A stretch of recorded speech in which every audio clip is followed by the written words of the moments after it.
Get me from head to toe. Stomach.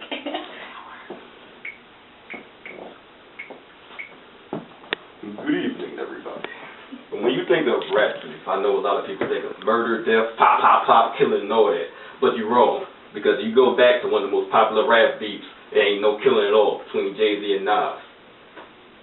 Now, I have the credibility to talk about Jay-Z and Nas because I got like all their albums. They all not legal, but I still got them. I listen to all their songs.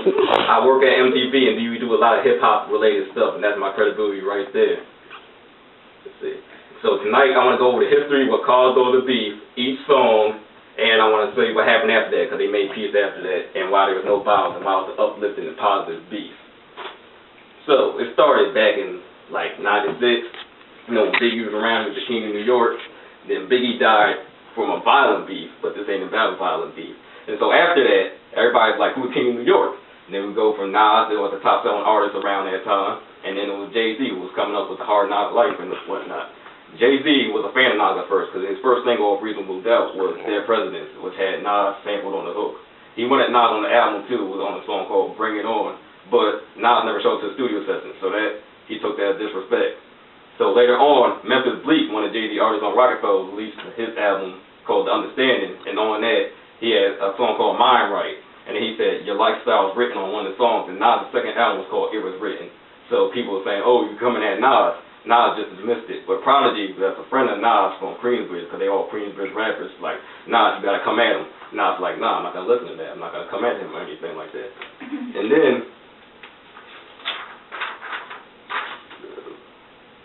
alright, then Prodigy and Jay-Z kept on going back and forth for a while, all the way until the summer of 2001. And then that's when Summer Jam came out. Jay-Z was on Summer Jam, and then he was clowning everybody, and then brought out this picture of Prodigy. And that's Prodigy young. He's like, Prodigy, how you was thug when you was doing ballerina stuff in 1988. And I don't get it either. But then Prodigy got offended by that, and then Jay-Z came out with the song Takeover that came out. It was mainly at Mobb Deep, but at the end he was like, Mobb Deep don't want it with Hov, and then he was like, Nas don't want it with Hov.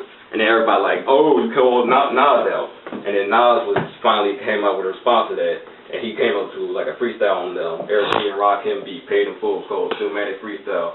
And it was also like called H to the Homo, because Jay-Z's song was H to the Izzo. And then after that, everybody's wondering what Jay-Z would do next. So everybody was wondering what Jay-Z would do next. So he came out with he extended Takeover to add like 2 more verses going against Nas. And everybody's like, Nas is done, because Nas really isn't selling any music. They thought it was a rap for Nas. Nas came out with his album called Illmatic, which is based off one of his most famous albums. Yeah, it was based off one of his most famous albums. And then it was on that song called Ether. Ether like pretty much annihilated Jay-Z to the point that Jay-Z went on the radio afterwards and was pretty much crying on Hot 97 how embarrassed he was about it. They did like a poll in New York on Hot 97 about who had the most popular song, and Nas won with Ether 50% to Jay-Z's 40% on Takeover. And then I got some citations here. We got Funk Flex talking to MTV. He said personally I don't think Nas could have came back because he got that. When I talked to him, I got that vibe that he didn't really want to come at Hov. I thought Nas was shook, but then of course Funk Flex was wrong because he pretty much annihilated Jay-Z after that. And I got another quote here from DJ K. Slay, and Drama King. He's like a radio host on Hot 97, which is a rap-based radio station. DJ K. Slay was like, oh, I was definitely surprised, I'm not going to lie. I really thought that Jay-Z had finished Nas.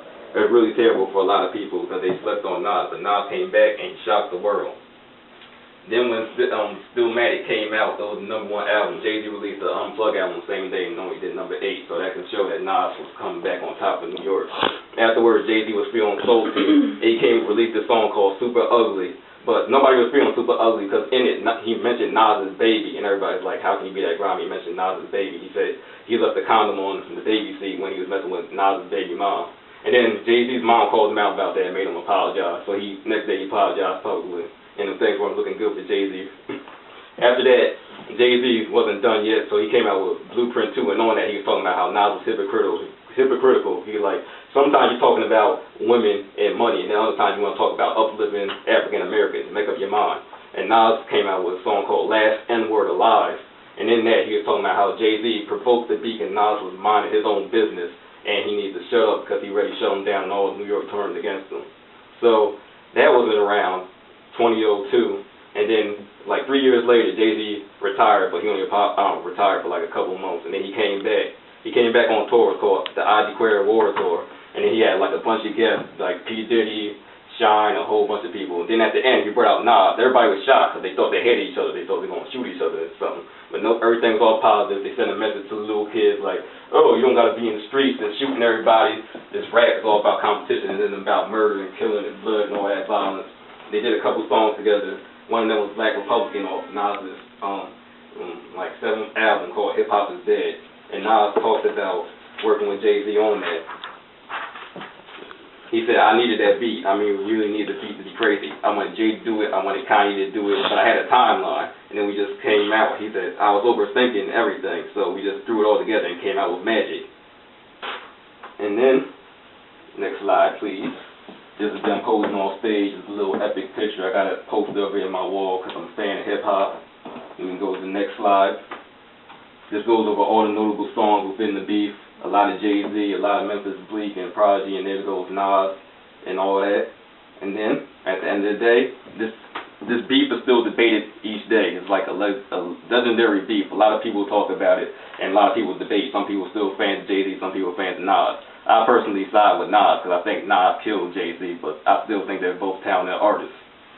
And so, you can see that beef doesn't always have to be about violence and murder. It's all be about competition, because that's how hip-hop started with KRS-One and Eric B. and Rakim. They weren't killing nobody either. So everybody needs to think about hip-hop as being more positive, not stereotypical stuff and murder that you see on TV.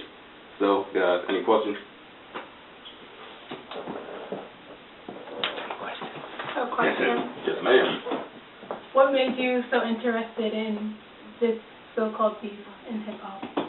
Because back then I was a little younger and I like to see a lot of violence and stuff, and I like to see competition, and they was bringing it in the hip-hop format, and I really thought somebody was going to die off it like Tupac and Biggie, but they didn't, and I was happy to see that nobody died from rap beef for once. I was proud of them. Has there been another beef like this again since then? Yeah. Or is this just the only one? Nah, it was 50 Cent and Ja Rule, which is pretty much annihilation of Ja Rule. A couple people got stabbed. A couple people got stabbed and a couple people just got shot. That's why they talk about it. And they obviously didn't learn nothing from this beef like I did. Okay. I have time for one more viewer question. Somebody. Okay, I got a question. Yes, ma'am. Do you think nowadays, with Jay-Z being on top and Nas pretty much in the background, if they had an album released the same day, who do you think would be the #1 seller? So Jay-Z easily. Who would be? Jay-Z would definitely outsell Nas because Nas really doesn't go into all that media stuff. He doesn't have any popular babies or anything. Do you think Jay-Z is kind of overrated these days? I do think Jay-Z is overrated because he's really not talking about much nowadays. He criticized Nas for selling a lot, and then all he talked about was bling bling and sipping champagne.